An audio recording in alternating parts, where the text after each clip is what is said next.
مصر کے شہر اسکندریہ میں ایک درزی رہتا تھا۔ اس کا نام عبداللہ تھا۔ اس کی دکان میں بہت سے کاریگر کام کرتے تھے۔ ان میں سعود نام کا ایک نوجوان بھی تھا، بہت خوبصورت اور لمبا تڑنگا۔ پتہ نہیں اس کے ماں باپ کون تھے۔ عبداللہ نے اسے بچپن سے پالا تھا اور اپنی اولاد کی طرح چاہتا تھا۔ سعود میں جہاں بہت سی اچھائیاں تھیں، وہاں ایک برائی بھی تھی۔ اسے اپنی خوبصورتی پر بڑا گھمنڈ تھا۔ اس کے دل میں یہ بات بیٹھ گئی تھی کہ وہ کسی بادشاہ کا بیٹا ہے۔ بس سوتے جاگتے یہی سپنے دیکھا کرتا۔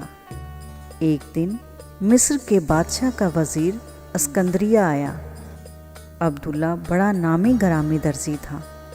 بڑے بڑے امراء اور سرکاری افسران اس سے کپڑے سلواتے تھے۔ وزیر نے اسے اپنے محل میں بلوایا اور کہا، ہمارے چوغے کا دامن تھوڑا سا پھٹ گیا ہے، اسے اسی طرح رفو کرنا کہ کوئی بھی پہچان نہ سکے۔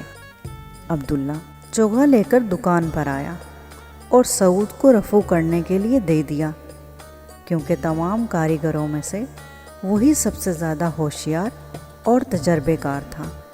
دکان کی چابیاں سعود کے پاس رہتی تھیں۔ صبح کے وقت وہی دکان کھولتا اور شام کو وہی بند کرتا۔ اس دن شام کو جب سب کاریگر چلے گئے اور سعود دکان بند کرنے لگا تو اس کے دل میں ایک عجیب خواہش پیدا ہوئی۔ اس نے سوچا، چوغا پہن کر دیکھوں تو صحیح کیسا لگتا ہوں۔ اس نے کھوٹی سے چوغا اتارا اور پہن کر آئینے کے سامنے کھڑا ہو گیا۔ خوبصورت تو تھا ہی، اس چوغے نے اس کے حسن میں 4 چاند لگا دیے۔ میں تو شہزادہ ہوں، سچ مچ کا شہزادہ ہوں، اس نے دل ہی دل میں اپنے آپ سے کہا۔ میرا باپ ضرور کوئی بادشاہ ہے، میں اسے تلاش کروں گا، چاہے وہ دنیا کے کسی بھی کونے میں ہو۔ اس نے آڑے وقتوں کے لیے کچھ رقم بچا کر رکھی تھی، وہ جیب میں ڈالی اور راتوں رات اسکندریہ سے رخصت ہو گیا۔ وہ جس بستی سے گزرتا لوگ تعجب کرتے، سوچتے اتنا بڑا آدمی اور پیدل جا رہا ہے۔ سعود تاڑ گیا کہ لوگ اسے دیکھ کر حیرت کیوں کر رہے ہیں۔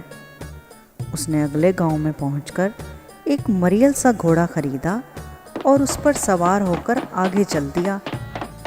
تھوڑی دور ہی گیا ہوگا کہ ایک گھڑ سوار ملا، 20-22 برس کی عمر کا، چندے آفتاب چندے ماہتاب۔ اس نے سعود کو بتایا کہ میرا نام ہاشم ہے اور میں مصر کے ایک پاشا یوسف کا بھتیجا ہوں۔ سعود نے بھی اسے کچھ ایسے ہی باتیں بتائیں اور وہ دونوں جلد ہی گہرے دوست بن گئے۔ شام کو وہ ایک قصبے کے سرائے میں ٹھہرے۔ کھانا کھا کر سونے لگے تو ہاشم نے اسے ایک عجیب بات بتائی۔ اس نے کہا، یوسف پاشا کا انتقال ہو چکا ہے۔ مرتے وقت انہوں نے مجھے بتایا تھا کہ تم میرے بھتیجے نہیں بلکہ ملک لیبیا کے بادشاہ کے بیٹے ہو۔ تمہارے پیدا ہونے سے پہلے نجومیوں نے بادشاہ کو بتایا تھا کہ جب یہ بچہ پیدا ہو تو اسے اس وقت تک نہ دیکھنا جب تک وہ 22 سال کا نہ ہو جائے۔ اس سے پہلے اگر آپ نے اسے دیکھا تو وہ مر جائے گا۔ بادشاہ کو دکھ تو بہت ہوا، مگر کرتا بھی کیا۔ یوسف پاشا اس کا بچپن کا دوست تھا اور مصر کے دارالسلطنت قاہرہ میں رہتا تھا۔ میرے والد نے مجھے پیدا ہوتے ہی پاشا کے پاس بھیج دیا اور اس نے مجھے پال پوس کر بڑا کیا۔ اس نے مرنے سے پہلے مجھے بتایا کہ تم اس سال رمضان کی 4 تاریخ کو پورے 22 سال کے ہو جاؤ گے۔ اس دن تم السراج کے مقام پر جانا، جو اسکندریہ سے 4 دن کے فاصلے پر ہے۔ وہاں کچھ لوگ تمہارا انتظار کر رہے ہوں گے۔ انہیں تم یہ خنجر دکھانا اور کہنا کہ میں ہی وہ شخص ہوں جس کی آپ کو تلاش ہے۔ سعود نے جلدی سے پوچھا، وہ خنجر کہاں ہے؟ ہاشم نے بتایا، میری پیٹی میں۔ یہ عجیب و غریب کہانی سن کر سعود کے دل میں لالچ نے گھر کر لیا۔ اس نے سوچا کاش میں اس کی جگہ ہوتا، اب یہ تو کچھ دنوں میں ایک سلطنت کا وارث بن جائے گا اور میں یوں ہی جوتیاں چٹکھاتا پھروں گا۔ سعود نے ہاشم کی طرف دیکھا جو بے خبر پڑا سو رہا تھا۔ اس کے دل میں ایک خطرناک خیال آیا۔ وہ چپکے سے اٹھا، ہاشم کی پیٹی سے خنجر نکالا اور اس کے گھوڑے پر سوار ہو کر روانہ ہو گیا۔ اس دن رمضان کی پہلی تاریخ تھی اور سعود کو 4 تاریخ تک السراج کے مقام پر پہنچنا تھا، لیکن وہ ہاشم کے تیز رفتار گھوڑے پر تیسرے ہی دن رات کو وہاں پہنچ گیا۔ یہاں چاروں طرف چھوٹی چھوٹی پہاڑیاں تھیں اور بیچ میں ایک میدان تھا جس میں کہیں کہیں کھجور کے درخت تھے۔ سعود نے ایک درخت کے نیچے گھوڑا باندھا اور پیر پسار کر سو گیا۔ دوسرے دن صبح کو گھوڑوں کی ٹاپوں کی آواز آئی۔ سعود ہڑبڑا کر اٹھ بیٹھا اور ادھر ادھر دیکھنے لگا۔ کچھ دیر بعد 15-20 گھڑ سوار میدان میں آئے اور ایک درخت کے پاس ٹھہر گئے۔ ان میں سے ایک ادھیڑ عمر کا آدمی تھا جس کی پگڑی میں ایک بہت بڑا لال جگمگا رہا تھا۔ وہ سب سے آگے تھا اور باقی سب لوگ ادب سے اس کے پیچھے ہاتھ باندھے کھڑے تھے۔ سعود نے سوچا یہی بادشاہ ہے۔ وہ دوڑتا ہوا اس کے پاس گیا، جھک کر 3 دفعہ سلام کیا اور بولا، میں ہی وہ شخص ہوں جس کی حضور کو تلاش ہے، یہ رہا میرا خنجر۔ بادشاہ نے خنجر دیکھا اور پھر دونوں ہاتھ پھیلا کر سعود کو اپنے سینے سے لگا لیا۔ عین اسی وقت کسی شخص کی دور سے آواز آئی، ٹھہریے ٹھہریے۔ سعود نے سر اٹھا کر آواز کی جانب دیکھا تو اس کے پیروں تلے زمین نکل گئی۔ ہاشم اس کے مریل گھوڑے پر سوار چلا آ رہا تھا۔ یہ شخص مکار ہے، دھوکے باز ہے، ہاشم چیخ کر بولا، اصل شہزادہ میں ہوں۔ بادشاہ کے سپاہی حیرت سے آنکھیں پھاڑے کبھی ہاشم کو اور کبھی سعود کو دیکھتے۔ آخر ان کی نگاہیں بادشاہ کے چہرے پر جم گئیں کہ دیکھیں وہ کیا فیصلہ کرتا ہے۔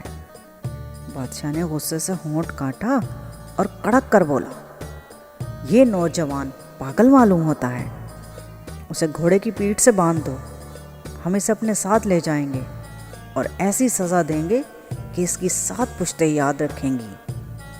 حکم کی دیر تھی، سپاہیوں نے ہاشم کی مشقیں کس دیں اور گھوڑے کی پیٹھ پر اوندھا لٹا کر رسیوں سے باندھ دیا۔ 2 دن اور 2 راتوں کے سفر کے بعد بادشاہ اپنے ملک لیبیا کی سرحد میں داخل ہوا۔ سعود بڑی شان سے گھوڑے پر بیٹھا بادشاہ کے پہلو میں چل رہا تھا اور ہاشم گھوڑے سے بندھا پیچھے پیچھے آ رہا تھا۔ تمام گاؤں، قصبے اور شہر دلہن کی طرح سجائے گئے تھے۔ گلی کوچوں میں جھنڈیاں لگی تھیں اور چوکوں میں خوبصورت دروازے لگے تھے۔ شاہی جلوس جدھر سے گزرتا لوگ اس کی راہ میں آنکھیں بچھاتے۔ شاہی محل میں ملکہ اپنے پیارے بیٹے کا بے چینی سے انتظار کر رہی تھی۔ اس کا دل دھک دھک کر رہا تھا اور آنکھوں سے خوشی کے آنسو روا تھے۔ شاہی جلوس محل میں داخل ہوا تو نقارچیوں نے نقارے بجا بجا کر آمد کا اعلان کیا۔ ملکہ مارے خوشی کے ننگے پیر دوڑی دوڑی آئی اور بے اختیار سعود کو گلے لگا لیا، مگر یکایک پیچھے ہٹی اور بولی، نہیں نہیں، یہ میرا بیٹا نہیں ہے، یہ میرا بیٹا نہیں ہے۔ آپ کیا فرما رہی ہیں ملکہ عالیہ؟ بادشاہ نے کہا، یہی آپ کا بیٹا ہے، اسے سینے سے لگا کر کلیجہ ٹھنڈا کیجیے۔ نہیں، ملکہ دونوں ہاتھ ہلاتی ہوئی پیچھے ہٹی۔ عین اسی وقت دروازہ کھلا۔ ہاشم دربانوں کو دھکا دیتا ہوا اندر آیا اور بادشاہ کے قدموں میں سر رکھ کر بولا، آپ مجھے اپنے ہاتھ سے قتل کر دیجیے، میں اب زیادہ برداشت نہیں کر سکتا۔ بادشاہ کا چہرہ غصے سے سرخ ہو گیا۔ اس نے کہا، اس پاگل کو کس نے چھوڑ دیا ہے؟ پکڑو اسے اور زنجیروں میں جکڑ کر کال کوٹھڑی میں بند کر دو۔